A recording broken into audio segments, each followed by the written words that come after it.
돼지가 있어서 다행이야. 도현이가 첫 간주에 가려고 쳤거든. 여기 늦는다고. 한 번씩 그러잖아. 아휴.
예배 시간이 됐습니다.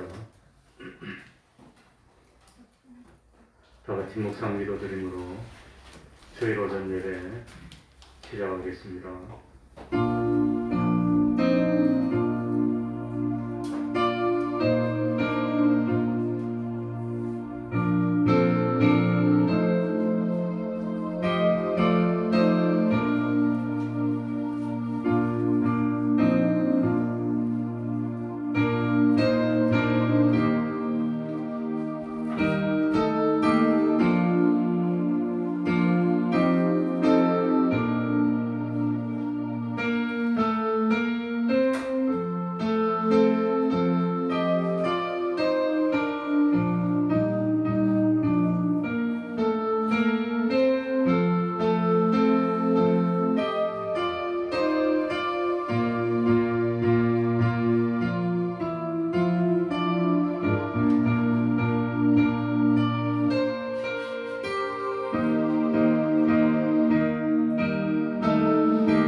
하나님 아버지,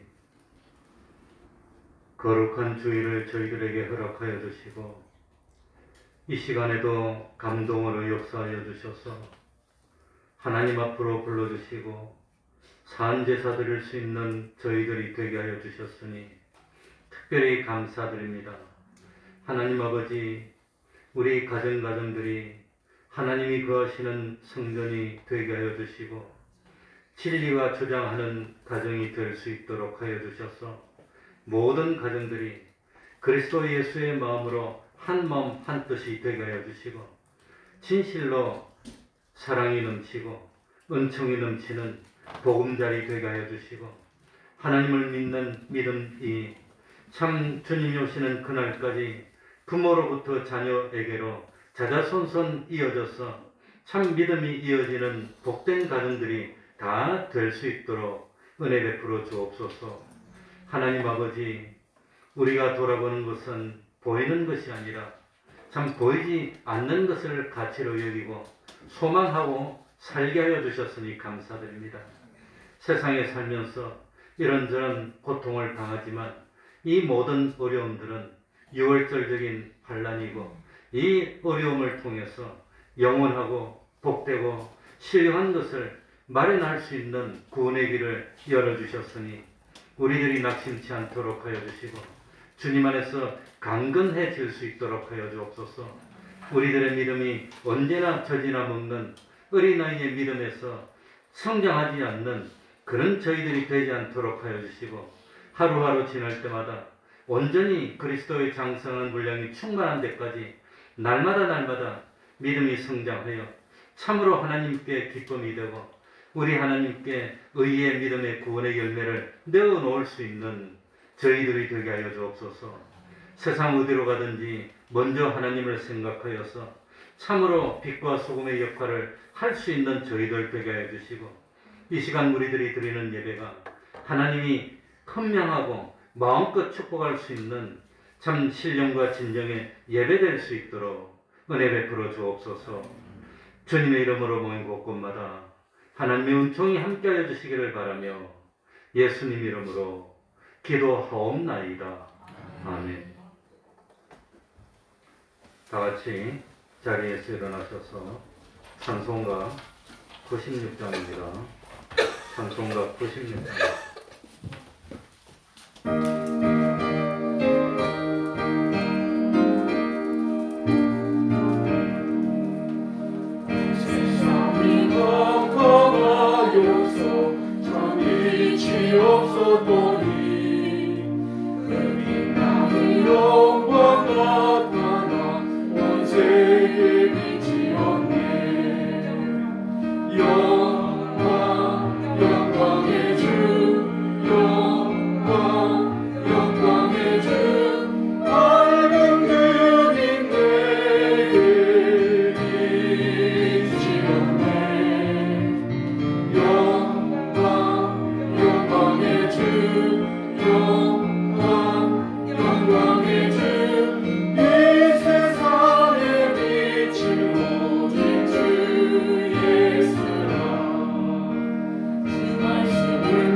사도신경으로 신앙 고백하겠습니다. 전능하사 천지를 만드신 하나님 아버지를 내가 믿사오며 그 외아들 우리 주 예수 그리스도를 믿사오니 이는 성령으로 잉태하사 동정녀 마리아에게 나시고 본디오 빌라도에게 고난을 받으사 십자가에 못 박혀 죽으시고 장사한 뒤 사흘 만에 죽은 자 가운데서 다시 살아나시며 하늘에 오르사 전능하신 하나님 우편에 앉아 계시다가 저리로서 산 자와 죽은 자를 심판하러 오시리라. 성령을 믿사오며 거룩한 공회와 성도가 서로 교통하는 것과 죄를 사하여 주시는 것과 몸이 다시 사는 것과 영원히 사는 것을 믿사옵나이다. 아멘. 자리에 앉으셔서 찬송가 258장입니다. 258장입니다.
이 시간에는 교동문 72번을 교독하겠습니다.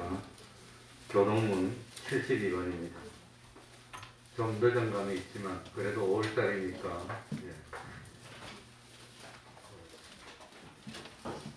교동문 72번입니다. 교독하겠습니다. 5층에 계신 분들도 집중해서 예배에 동참해 주시기 바랍니다. 뇌 부모를 공경하라. 왜냐하면 너희 하나님 나를 얻어라. 내게 준당하셔 내 수시함이 이르리라. 내 아들아, 네 아버지의 훈계를 들으며 내 어머니의 법을 떠나지 말라. 이는 내 머리에 아름다운 판이요 내 목에 금사슬이니라. 너 낳은 아버지에게 청종하고 내 늙은 어머니를 경히 여기지 말지니라. 내 부모를 즐겁게 하며 더 나은 어머니를 기쁘게 하라. 자녀들아, 너희 부모를 주 안에서 순종하라. 이것이 옳으니라. 내 아버지와 어머니를 공경하라. 이것이 약속 있는 첫 계명이니 이는 위에가 잘 되고 땅에서 장수하리라. 아멘. 이제 조춘상 기사님 예배를 위해서 기도해 주시겠습니다. 다 같이 기도드리겠습니다.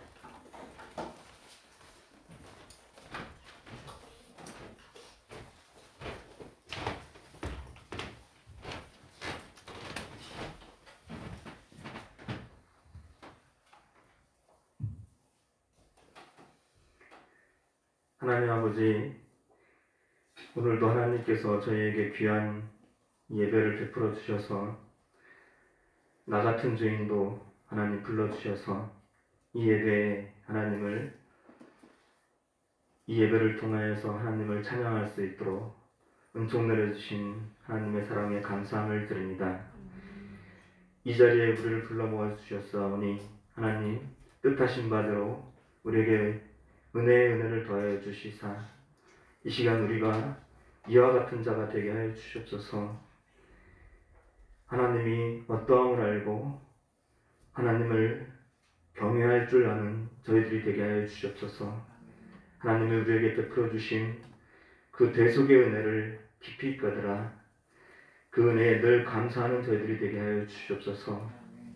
그 은혜에 따라 우리가 이 세상을 살 동안 늘 하나님과 동행하고 하나님의 말씀에 순종하는 청종의 삶을 살게 해 주시옵소서.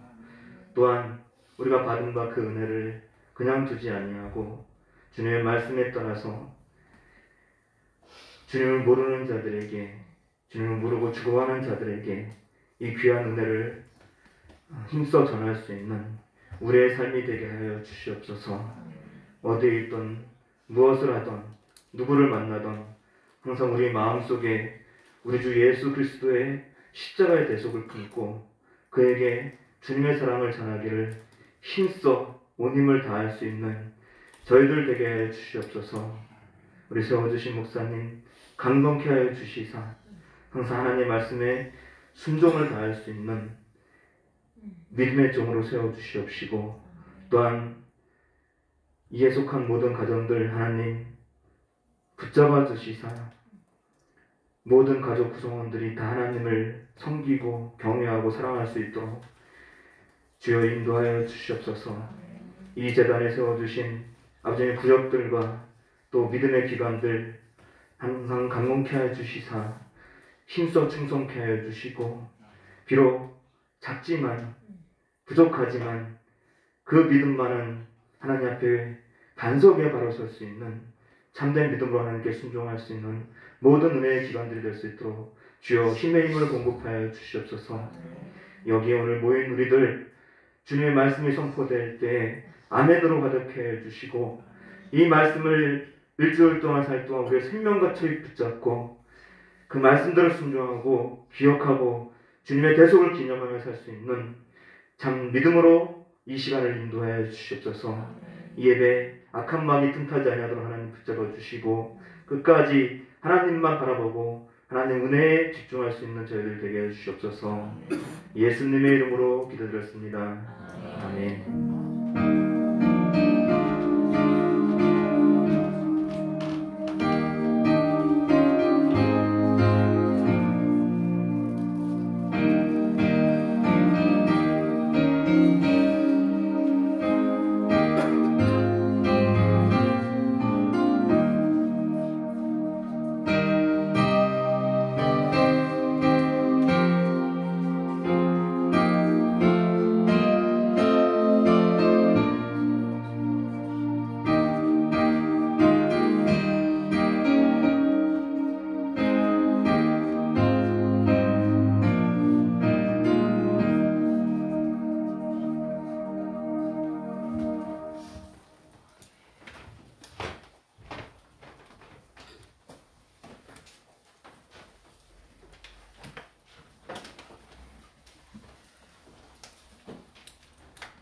하나님의 말씀 누가복음 15장 11절입니다.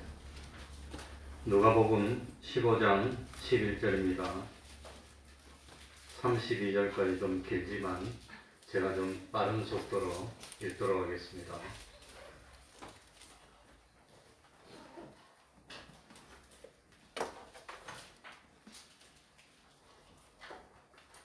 누가복음 15장 11절입니다. 제가 읽겠습니다. 또 가라사대 어떤 사람이 두 아들이 있는데 그 둘째가 아비에게 말하되 아버지여 재산 중에서 내게 돌아올 분깃을 내게 주소서 하는지라. 아비가 그 살림을 각각 나눠 주었더니 그 후 며칠이 못되어 둘째 아들이 재물을 다 모아가지고 먼 나라에 가 거기서 허랑방탕하여 그 재산을 허비하더니 다 없이 한 후 그 나라에 크게 흉년이 들어 제가 비로소 궁핍한지라.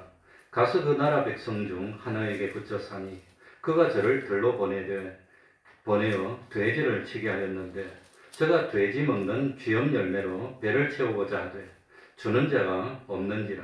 이에 스스로 돌이켜 가로되 내 아버지에게는 양식이 풍족한 품꾼이 얼마나 많은고 나는 여기서 주려 죽는구나.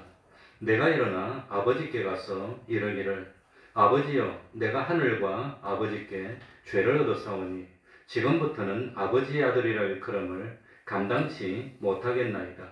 나를 품꾼의 하나로 보소서 하리라 하고 이에 일어나서 아버지께로 돌아가니라. 아직도 상거가 먼데 아버지가 저를 보고 측은히 여겨 달려가 목을 안고 입을 맞추니 아들이 가로되 아버지여 내가 하늘과 아버지께 죄를 얻었사오니 지금부터는 아버지의 아들이라 일컬음을 감당치 못하겠나이다 하나. 아버지는 종들에게 이르되 제일 좋은 옷을 내어다가 입히고 손에 가락지를 끼우고 발에 신을 신기라. 그리고 살찐 송아지를 끌어다가 잡으라. 우리가 먹고 즐기자. 이 내 아들은 죽었다가 다시 살아났으며 내가 잃었다가 다시 얻었노라 하니 저희가 즐거워하더라. 맏아들은 밭에 있다가 돌아와 집에 가까웠을 때에 풍류와 춤추는 소리를 듣고 한 종을 불러 이 무슨 일인가 물은데 대답하되 당신의 동생이 돌아왔음에 당신의 아버지가 그의 건강한 몸을 다시 맞아들이게 됨을 인하여 살찐 송아지를 잡았나이다 하니 저가 노하여 들어가기를 절개 아니하거늘 아버지가 나와서 권한데 아버지께 대답하여 가로되 내가 여러 해 아버지를 섬겨 명을 어김이 없거늘 내게는 염소 새끼라도 주어 나와 내 벗으로 즐기게 하신 일이 없더니 아버지의 살림을 창기와 함께 먹어버린 이 아들이 돌아오매 이를 위하여 살찐 송아지를 잡으셨나이다. 아버지가 이르되 예 너는 항상 나와 함께 있으니 내 것이 다 네 것이로되 이 네 동생은 죽었다가 살았으며 내가 잃었다가 얻었기로 우리가 즐거워하고 기뻐하는 것이 마땅하다 하니라. 아멘.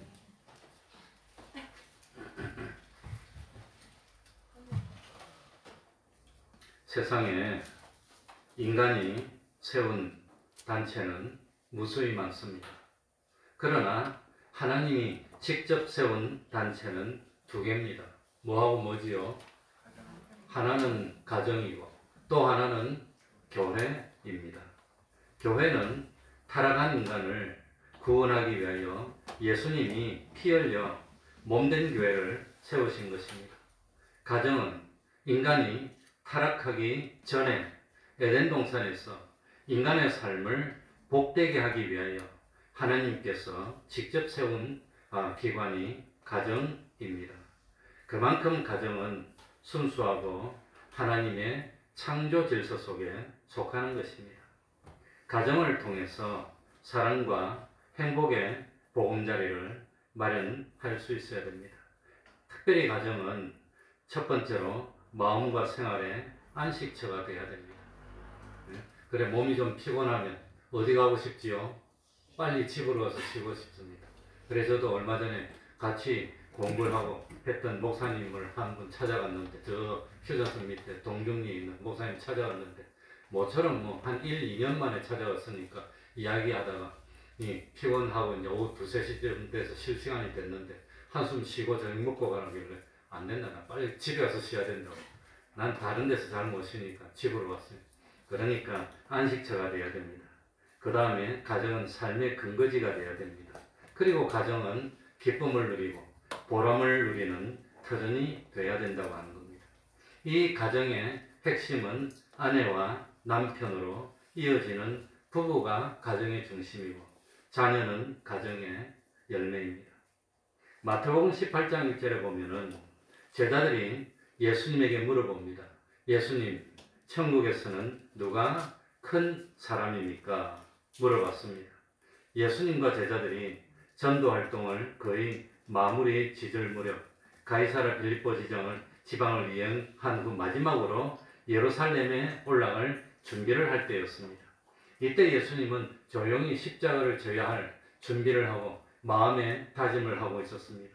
그러나 제자들은 주님의 십자가는 꿈에도 생각하지 못하고 예수님이 병자도 고쳐주시고 죽은 사람도 살려주시고 이 갈릴리 바다의 풍랑도 명령으로 잔잔케 하시고 이떤 권능을 베푸는 모습, 보리떡 5개에 물고기 2마리로 5,000명을 먹이고 남은 그런 생각을 했습니다. 이때 제자들은 야, 지금 예수님이 예루살렘에 가시면은 새로운 이스라엘 나라를 건설하는 것이 아닌가. 그래서 이번에 예루살렘에 올라가면은 로마를 다 물리치고 이 거짓과 위선으로 가득 찬 제사장들이나 이 지도자들도 다 물리치고 그리고 메시아 왕국을 만들 것이 아닌가. 그리 되면은 이제 한 자리 차지해서 세상에서 부귀영화를 누리겠지. 베드로는 나는 12제자 중에 어뜸이니까 특별히 예수님이 나를 생각해 주겠지. 요한은 누구보다도 예수님이 나를 사랑해 주셨으니까 나를 특별히 참 한 자리 주시겠지. 유다는 내가 이 참 귀중한 재정을 맡고 있으니까 우리 주님이 나를 참 한 자리 주시겠지. 야고보는 나는 예수님을 섬기는 인척이고 그러니까 참 나는 한 자리 주시겠지. 마음속으로 다 그는 꿈을 가지고 있었습니다. 그래서 제자들이 예수님에게 이 참 천국에서는 누가 큽니까? 주님의 나라가 되면 누가 큰 자가 되겠습니까? 그걸 물어본 겁니다. 그래서 물어볼 때 예수님은 뭐라고 대답했습니까? 누구든지 어린아이와 같이 자기를 무하는 그이가 천국에서 큰 자니라. 자기를 어떻게 하는 사람? 낮추는 자입니다. 세상에서 낮춘다는 거.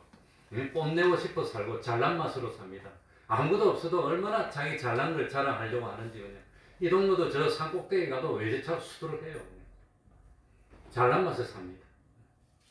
그런데 하늘나라에서는 자기를 낮출 줄 아는 사람이 큰 자랍니다. 낮춘다는 말은 겸손히 섬기는 마음입니다. 겸손히 섬기는 마음. 내 평생의 좌우명입니다. 그러니까 서로가 겸손히 섬길 줄 아는 마음을 가질 때 가정으로서 역할을 하고 가정이 행복의 보금자리가 되고 교회가 천국이 된다는 겁니다. 그러니까 가정은 섬김을 받으려는 모임이 되면 안 된다는 겁니다.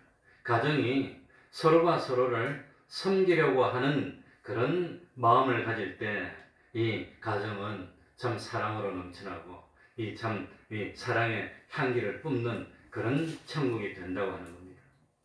그래서 하나님께서 아담을 짓고 아담이 혼자 있으니까 그게 안 좋게 보여서 하와를 지으면서 돕는 배필을 만든다 그랬습니다. 도와주라고. 아담을 도와주라고. 아담을 도와줍니까? 아담을 끌고 그냥 방해합니까? 네? 아담이라네. 그러니까 이 참 돕는 배필입니다. 그러니까 남편은 도움만 받는 배필입니까? 남편도 돕는 배필입니까? 남편도 참 아내를 돕고 섬기는 그런 남편이 돼야 되고 아내도 남편의 부족을 헐뜯는 야 잘됐다 그냥 단점 하나 봤다 그걸 가지고 그냥 물고 늘어지고 그러는 것이 아니라 남편의 부족을 채워주고 메꾸어주고 섬겨주는 배필이 되고 이러면 선다는 겁니다. 사람이 세우는 겁니다. 그러니까 남편과 아내, 부모와 자식, 형제간에 모든 가족이 한 집안에서 서로 섬기는 그런 관계를 가지면 가정이 행복의 보금자리가 됩니다.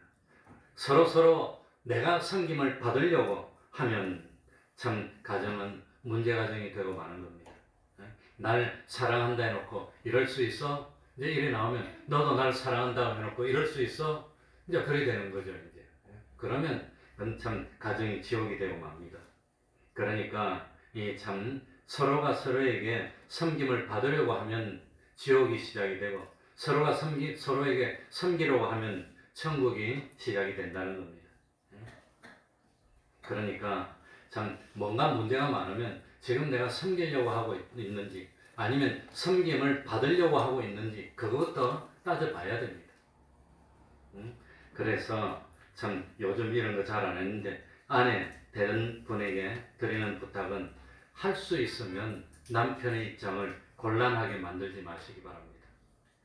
남편의 실수나 남편의 약점을 물고 늘어지는 그런 일 하지 마시기 바랍니다. 그리고 에베소서 5장 22절에 아내들이여 자기 남편에게 무엇하기를 복종하기를 이 내가 하는 말 아닙니다. 복종하라면 다 싫어할지 모르지만 복종하기를 누구에게 하듯 하라? 주님께 복종하듯 하라. 근데 요즘 주님께 복종하듯 하는 게 아니라 이건 넘어가고 그리고 남편들은 아내에게 뭔 숨기려고 하는 비밀이 많이 있으면 안 됩니다. 그러면 가정은 복된 가정이 못 됩니다.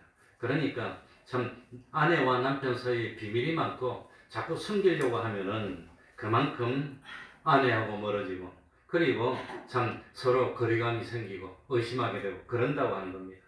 그러니까 이 아내가 생각할 때 우리 남편은 숨기는 게 없어 진실해 라고 느낄 때 그럴 때 참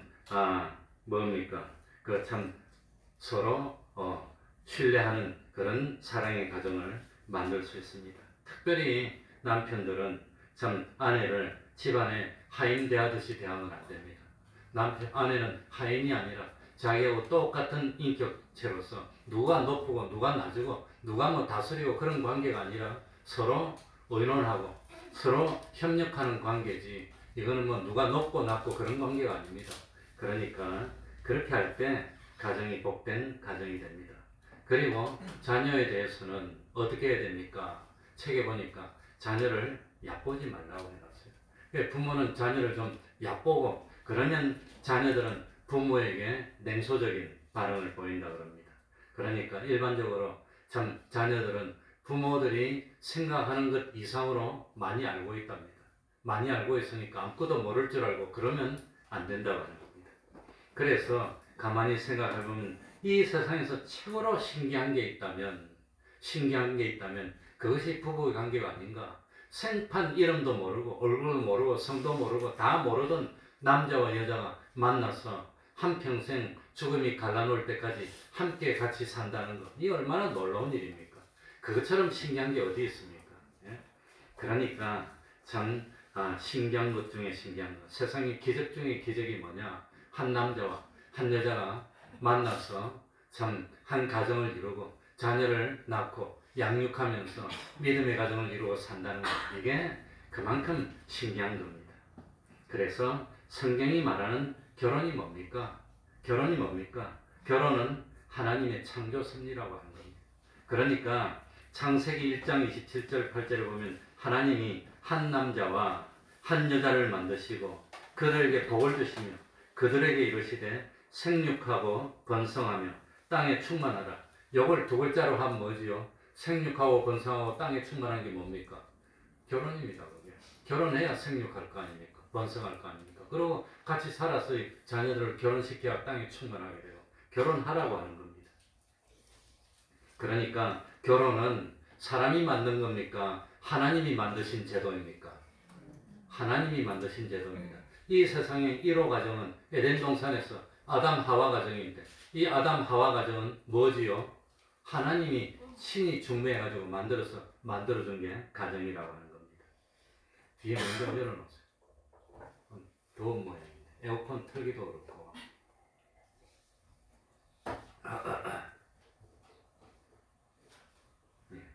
그래도 마스크는 쓰셔야 됩니다.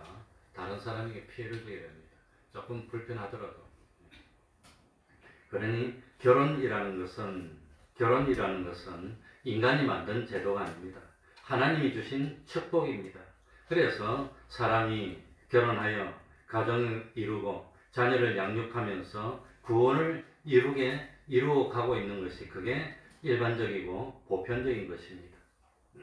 그러니까 결혼을 자기의 어떤 필요와 욕구만 생각하면, 욕구에서 맞추어서 생각하면은 가정이 어려움이 온다는 겁니다. 결혼이라는 것은 구원의 과정입니다. 사람이 구원을 이루어서 하나님의 형상, 주님의 형상을 이루기 위한 구원의 과정으로 결혼을 생각해야 된다는 겁니다. 두 번째, 결혼은 서로 돕는 배필이 되는 겁니다. 창세기 2장 18절 여호와 하나님이 가라사대 사람이 독처하는 것이 좋지 못하니 내가 그를 위하여 돕는 배필을 지으리라. 그러니까 사람은 혼자 지내는 것이 좋지 못하고 자기 배우자가 있어야 됩니다. 배우자가 있어서 지지고 꺾어야 됩니다. 그러면서 어쨌든지 도와주는, 그러니까 가정에서도 때때로는 직장에서도 학교에서도 내가 돕는 역할을 하고 있나, 아니면은 내가 말씀을 일으키는 그런 역할을 하고 있나, 그걸 생각해야 됩니다. 내가 만약에 직장에서 환영을 받지 못한다든지 아니면 어떤 단체에서 어려움을 겪고 있다면 과연 나는 돕는 배필일까? 아니면은 상대방에게 어려움을 주는 그런 사람일까? 그걸 생각해야 됩니다. 그러니까 내가 과연 아내나 남편에게 필요한 그런 존재일까? 이웃에게 필요한 존재일까? 어떤 동료에게 얼마나 도움이 되는 그런 존재일까? 얼마나 섬김을 주는 존재인가? 아니면은 나는 항상 자기 주장만 하고 자기 고집만 내세웠나? 이거 생각해야 됩니다. 나는 항상 방해만 됐나? 그러니까 우리가 한 지체가 되고 서로 섬기고 돕는 관계가 되기 위해서는 상대방을 내 욕구에 맞추려고 하지 말고 내가 상대방의 입장에 서서 이해해 주려고 해야 됩니다. 예전에 어떤 우리 남자 집사님이 나한테 상담할 게 있다고 와가지고 자기 부인의 단점에 대해서 쭉 말하면서 내가 좀 교육시켜야 되겠는데 어떻게 하면 좋겠냐고 물어보더라고요. 그래서 내가 그랬습니다. 이 부부 사이는 한쪽이 한쪽을 교육시키는 그런 관계가 아니라 서로 의논해 나가는 관계지, 누가 선생이고 누가 학생이냐 그게 아니고, 누가 틀렸다 옳다 그런 관계가 아닙니다. 틀렸더라도 틀렸다고 말 못합니다. 그거 어떻게 말합니까? 그러니 이 나라하고 저 나라가 있는데, 나라마다 있는데, 우리나라 대통령, 미국 대통령 회담했는데 한쪽 대통령이 당신 틀렸다고 가르쳐 주려고 들면 그건 평화로운 관계가 못 됩니다. 전쟁이 일어나든지 하는 거지. 부부 관계도 마찬가지입니다. 누가 틀렸다 옳다가 아니라 뜻을 서로 좁혀가면서 타협하고 서로 하나 되는 그런 관계지, 내가 옳으니까 당신을 가르쳐 주려고 드는 그런 관계가 아니라고 하는 겁니다. 부부 관계는. 그러니까 내가 그렇게 말해. 가르치려고 들면 끝장나는 거 말고는 없지 그럼 누가 난 잘못했을까 무릎 꿇고 배우겠어요. 네가 뭔데 이리 되면 끝장나는 거지. 그렇게 가르치려고 들지 말고 타협해가지고 합의점을 찾으려고 해라고 그렇게 말해줬습니다. 그게 부부관계입니다. 그러니까 그게 돕는 배필이라고 하는 겁니다. 세 번째로, 결혼은 거룩한 삶의 터전이 되어야 됩니다.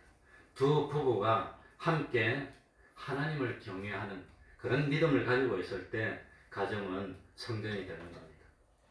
그러니까 내 고집이 더 센지 너 고집이 더 센지 누구 고집이 더 센지 보자 하고 그냥 대결하는 게 그게 아니라 뭐지요? 주님이 진리가 주장하는 가정이 되어야 됩니다.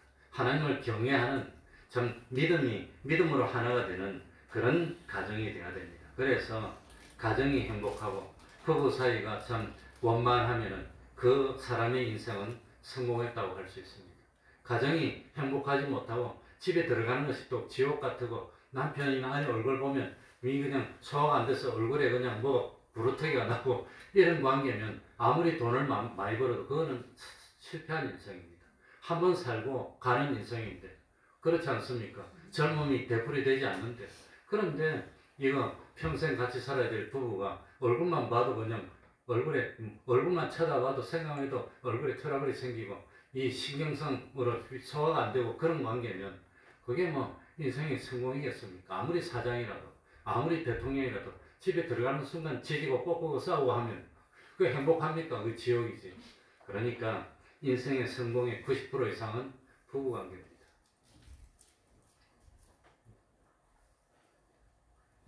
그러니까 부부는 어쨌든지 힘들더라도 참 돕고 설득하고 기다려주고 배려해서 어쨌든지 신앙으로 하나가 되어야 됩니다. 그래야 성공할 수가 있습니다.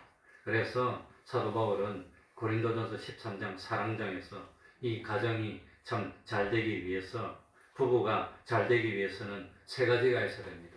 제일 먼저 믿음이 있어야 되고, 두 번째는 소망이 있어야 되고, 세 번째는 사랑이 있어야 되고, 믿음, 소망, 사랑이 있는 가정이 되어야 됩니다. 그 중에 제일이 뭐라 그랬지요? 사랑이라. 사랑이 뭐 참 그 중에 세 개 중에 하나만 택하라면 사랑이라 그런 것이 아니라 믿음, 소망, 사랑은 세 가지 중에서 사랑이 제일 높은 수준이라는 겁니다.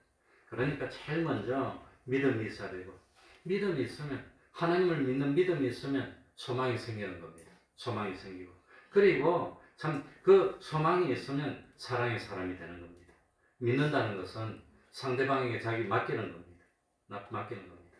오늘 아침에도 내가 아침에 밥을 먹었는데 아침에 아내가 차려주는 밥 보고 청산까지 들었나? 이러면 어떻게 삽니까? 그럼 어떻게 삽니까? 청산가리가 아니고 몸 참 좋게 그냥 장수하게 만들어서 좋은 게 들었겠지. 그러고 먹는 겁니다. 그렇게 믿으니까 먹지. 안 그러고 야 밥 먹을 때마다 청산가리 들었나? 그리고 맨날 은수저가지고 검사해보고 먹으면 그거 먹으면 살이 되겠어요. 그게. 옛날에 임금이 오래 못 살았지. 그러니까 맨날 못 믿어가지고 그거 못 믿고 은수들까지 또 어떻게 삽니까? 그러니까 궁중에 다 쫓아내고 둘이만 살았으면 임금들이 다 장수했을 거예요. 여자들도 대명씩 넣어놓고 그냥 서로 싸우게 만들어 놓으니 어떻게 믿어? 그러니까 오래 못 살지. 믿는다는 것은 상대방에게 자기 모든 것을 맡기는 겁니다. 맡기는 겁니다. 그래, 남편은 자기의 모든 것을 아내에게 맡기고, 아내는 자기 모든 것을 남편에게 맡길 수 있을 때 그게 진정한 부부입니다. 주머니 따로 차고 숨기고 맨날 거짓말하고 어째서 몰라요. 그래놓고 따로 이러고 있으면 그건 참 진정한 의미에서 부부라고 할 수 있을까 모르겠습니다. 그러니까 참 하나님의 사랑, 부모의 사랑, 부부의 사랑이 있는데 특색이 있습니다. 하나님의 사랑은 상대방이 받든지 안 받든지 일방적으로 주는 사랑입니다. 이게 하나님의 사랑입니다. 하나님의 사랑을 하나님의 사랑으로 인정하고 하나님의 사랑을 받으면 믿는 사람 되는 겁니다. 부모의 사랑은 본능적인 힘에 의한 사랑입니다. 본능적으로 끌려서 안 주면 못 견딜 것 같아요. 막 갖다 줘. 나도 보니까 우리 동이가 옆에 사는데 맨날 뭘 갖다 줘서 못 갖다 주면 마음이 찡찡하고 안 좋은가 봐. 뭐 하나 갖다 줘야 돼 그냥. 갖다 줘봐야 먹지도 않는데 그냥. 그러니까 이 부모의 사랑은 이거는 본능적인 힘에 이끌려가지고 자기도 모르게 그냥 감정이 찝대서 나빠서 탁 주고 또 줘가지고 좋아라 하면 그냥 또 기뻐하는 게 그게 부모의 사랑 같아요. 근데 부부의 사랑은 무슨 사랑이냐? 서로 노력해서 만들어 나가는 게 부부의 사랑입니다. 서로 노력해서. 부부의 사랑은 행복은 저절로 오지 않습니다. 행복은 어떻게 쏘지요? 노력해서 만들어야 행복이 오는 겁니다. 행복은. 그러니까 부부의 사랑은 노력을 먹고 자라는 사랑입니다. 서로가 서로를 위해서 노력할 때 그 노력의 대가로 형성되는 것이 참 부부의 사랑이라고 하는 겁니다. 그러니까 부부의 사랑은 우연히 이루어지는 것이 아니라 참고 인내하고 또 참 용납해주고 받아주고 도와주고 하면서 만들어 나가는 것이 부부의 사랑이라고 하는 겁니다. 안데레슨 동화집에 나오는 동화 이야기입니다. 어떤 부부가 있었습니다. 이 부부는 너무나 사이가 좋았어. 그래 남편이 뭘 하고 아내가 뭘 하더라도 잘했어 이러는 부부입니다.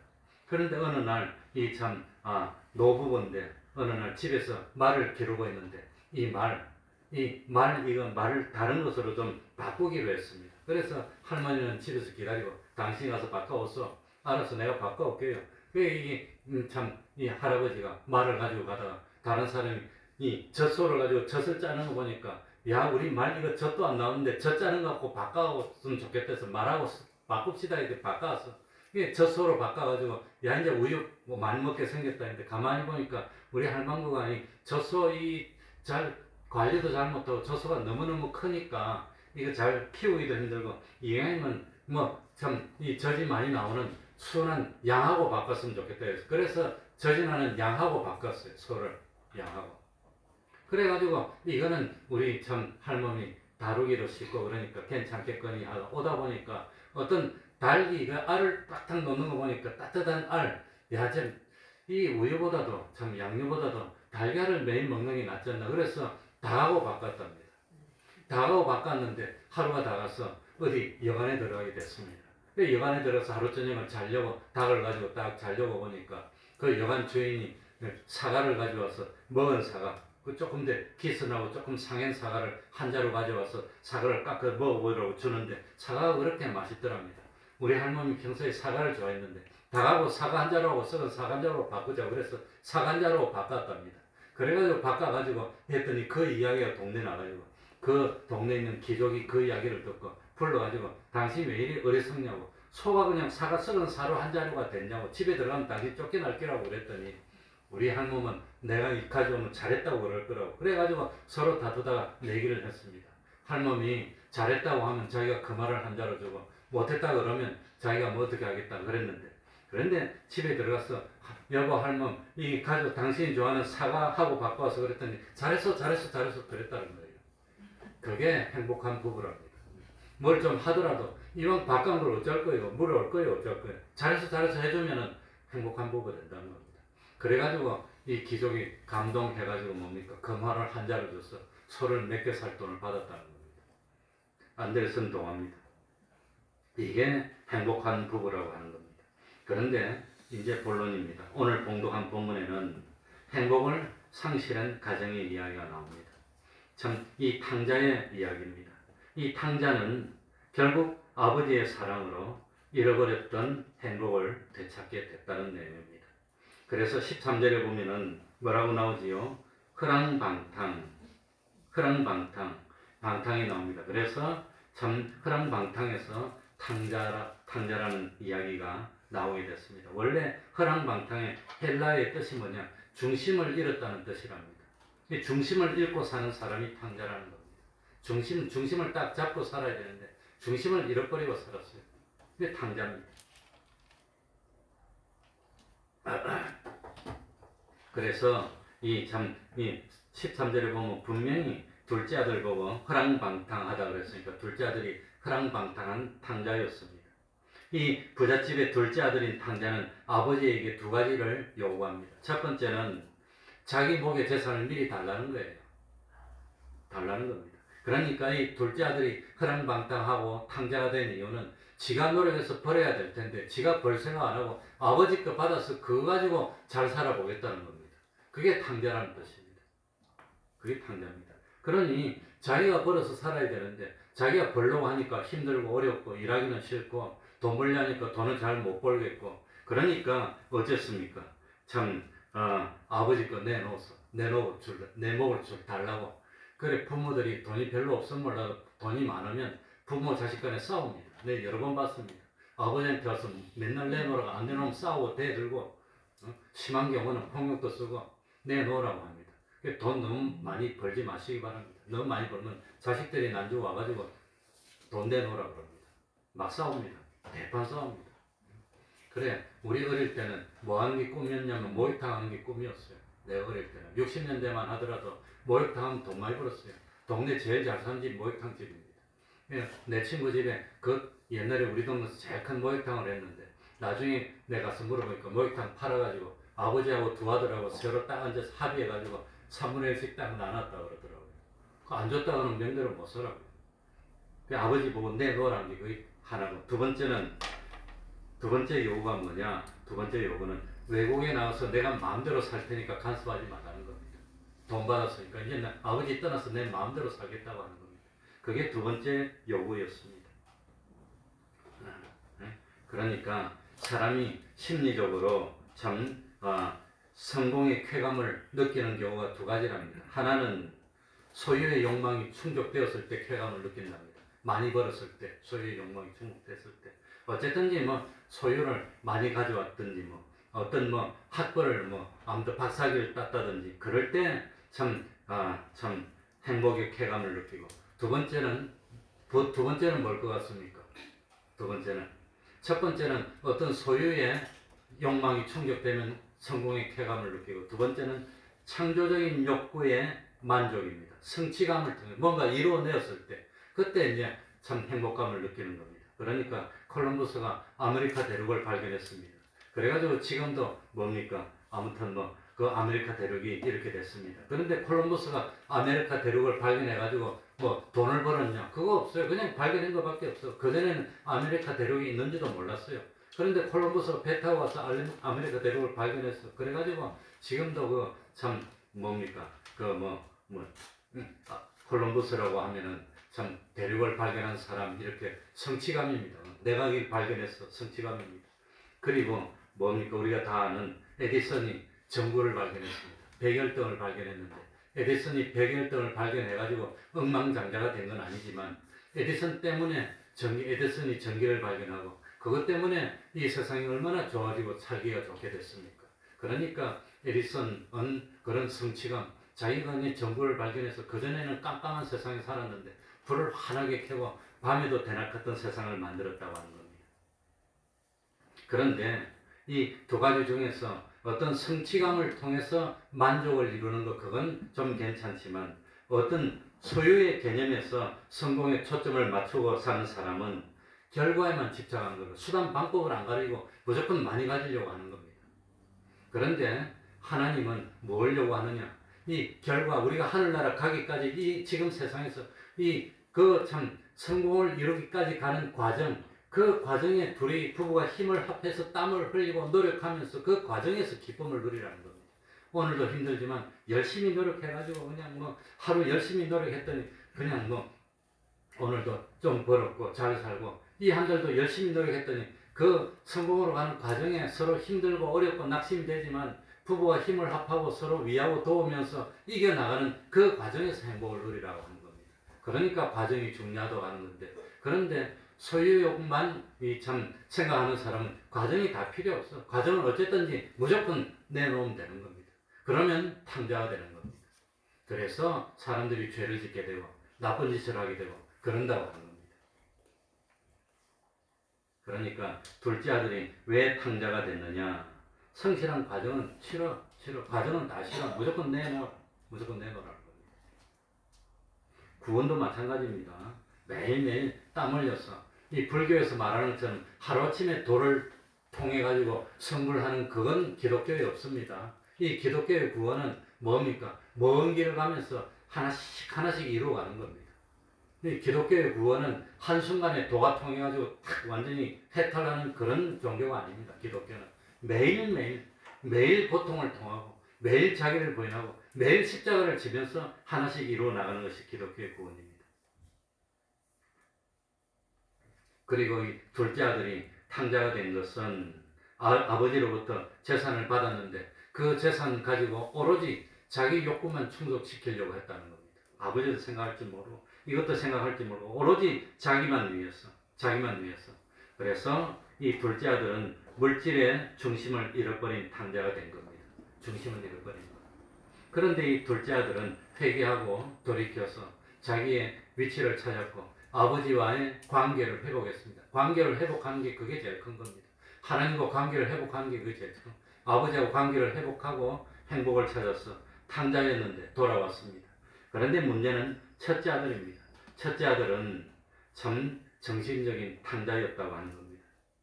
그러니까 이 첫째 아들은 아버지가 너무 기뻐하면 아버지의 기쁨이 누구의 기쁨이 돼야 되지요? 자기 기쁨이 되면 아버지는 기뻐하는데 아버지 기뻐하는 게 못마땅한 거예요. 아버지 기뻐하는 게.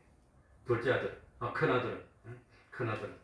그러면서 이 큰아들의 마음속에는 뭐가 남아있느냐? 난 할 일 다 했어요. 나는 떳떳해요. 난 잘못한 거 없어요. 그러니까 자기를 주장하는 그런 마음이 큰아들 마음이 있었다는 겁니다. 그러니까 둘째 아들을 비난합니다. 둘째는 탕진하지 않았습니까? 바로 살지도 못하지 않았습니까? 그걸 주장하는 거예요. 그런데 나는 아버지 밑에서 이때까지 똑바로 살지 않았습니까? 자기는 잘났다는 겁니다. 그러면서 아버지가 나한테 해주지 않은 데 대해서 불평을 말하고 불만을 말했다고 하는 겁니다.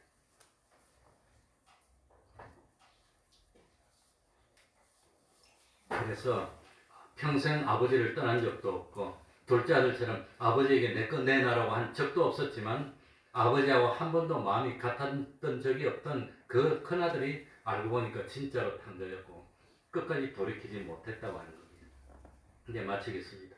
서양 속담에 참 이런 말이 있습니다. 자식을 빌어먹게 하려면 무엇을 남겨주고 재산을 남겨주고 자식을 성공시키려면 자식에게 뭘 남겨주고 믿음과 사랑을 남겨주라는 겁니다. 믿음과 사랑을 남겨주라는 겁니다. 그러니까 참 첫째 아들, 둘째 아들이 왜 탕자가 됐나? 둘째 아들은 돌아왔지만 왜 탕자가 됐나?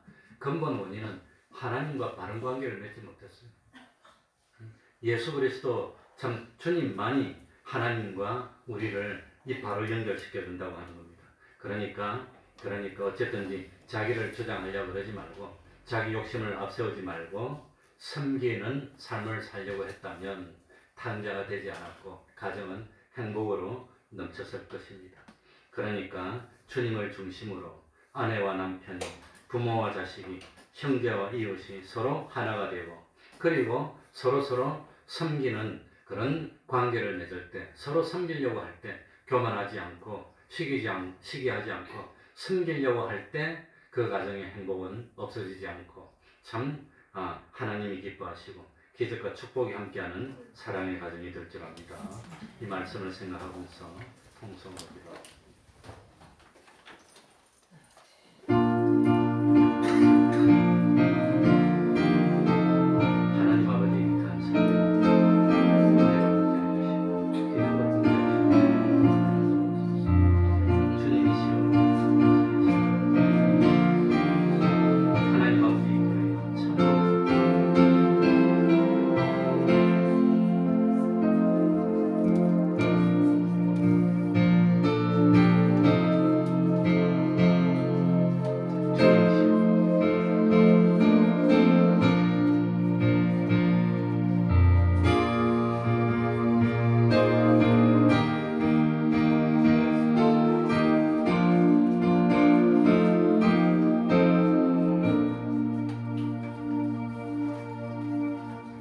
찬송 올리겠습니다. 305장입니다. 찬송가 305장입니다.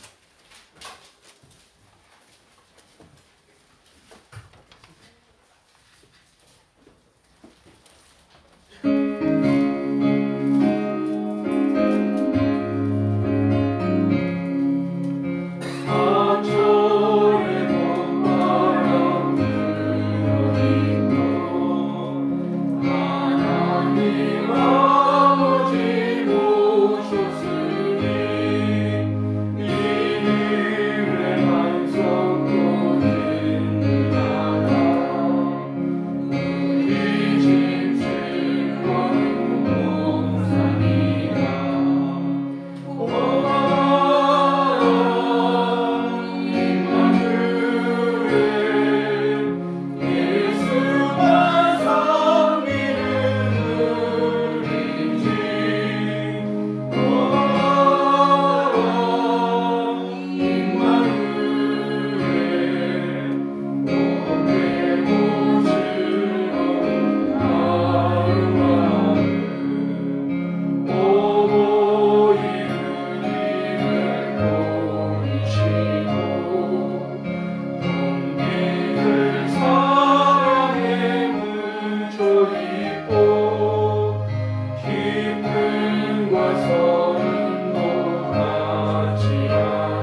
71장 1절 찬송하면서 하나님께 헌금드리겠습니다.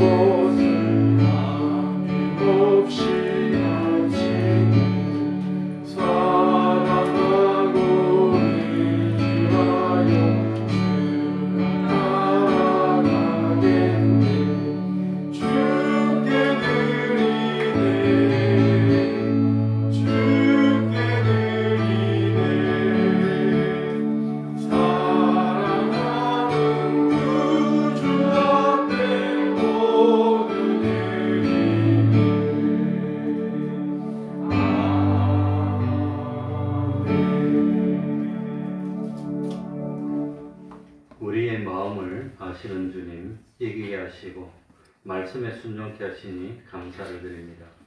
새로운 환경 속에서도 빛과 소금 되어 일하게 하신 감사합니다. 다른 사람의 유익을 구하여 구원 얻게 하시니 감사합니다. 준영이 이품 합격 감사합니다. 기도하겠습니다. 하나님 아버지, 우리의 마음을 아시고 매일매일 승리케 하시니 감사드립니다. 새로운 환경 속에서도 빛과 소금 되게 하여 주시니 감사합니다. 섬기는 삶을 살고 참 다른 사람을 위할 수 있으니 감사드립니다. 또 준영이가 이품이 합격했답니다. 참 감사하는 삶을 살게 해 주시고 섬기는 그 사람이 나중에 큰 자가 된다는 그 구원의 도리를 깨닫고 세상에서 섬김을 받으려고 하는 어리석음을 범치 않도록 하여 주시고 기꺼이 내가 엎드리면 다른 사람이 날 밟고 올라설 수 있게 만들어주는 그런 디딤돌과 같은 참 그런 복된 역할을 하는 저희들이 다 되어서 우리 태평동 교회가 기쁨이 넘치는 어떤 마음의 병도 다 치유받을 수 있는 그런 사랑으로 넘치는 교회가 되게 해주시고 우리 가정들이 다 참 사랑의 가정이 되고 참 이 많은 구원의 열매들이 맺히는 이런 기쁨의 가정들이 될 수 있도록 은혜 베풀어 주옵소서. 아직도 코로나가 이렇게 참 가라앉지 않고 있습니다. 하나님 아버지, 하나님이 친히 백신이 되어주시고 하나님이 치료제가 되어주시고 하나님이 참 우리를 방어하여 주셔서 스스로도 조심하고 또 약을 잘 쓰지만 하나님이 도우셔서 능히 코로나 이겨나가게 해주시고 코로나 상황 속이니까 더욱더 충성하며 신앙이 더욱더 성장할 수 있도록 은혜 베풀어 주시옵소서. 예수님 이름으로 기도하옵나이다. 아멘.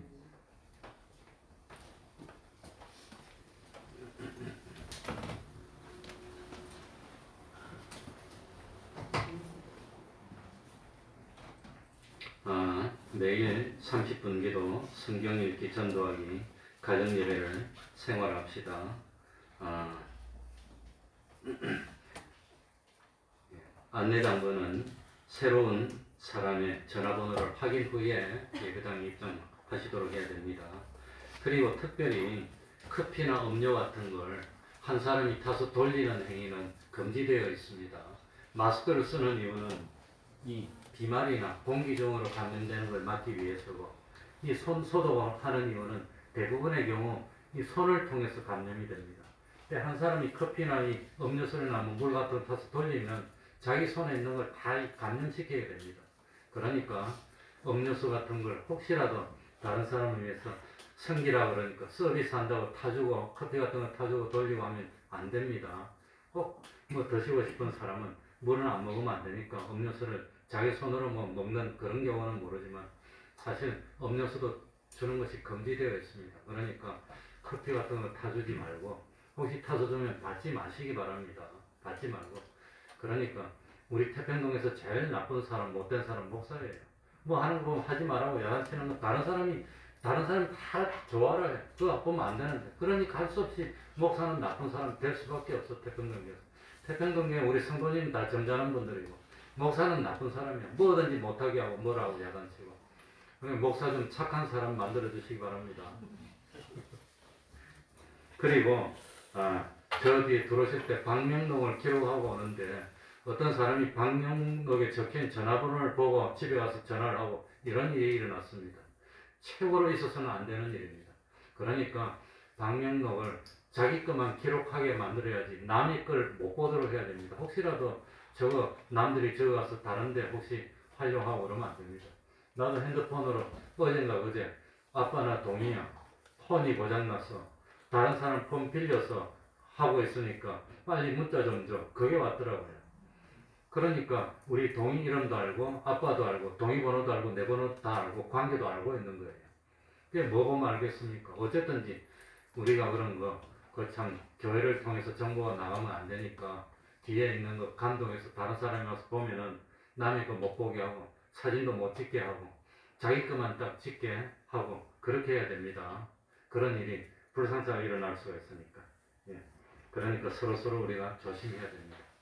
그러면 다 같이 일어나셔서 1장 찬송하고 이쪽으로 마치겠습니다.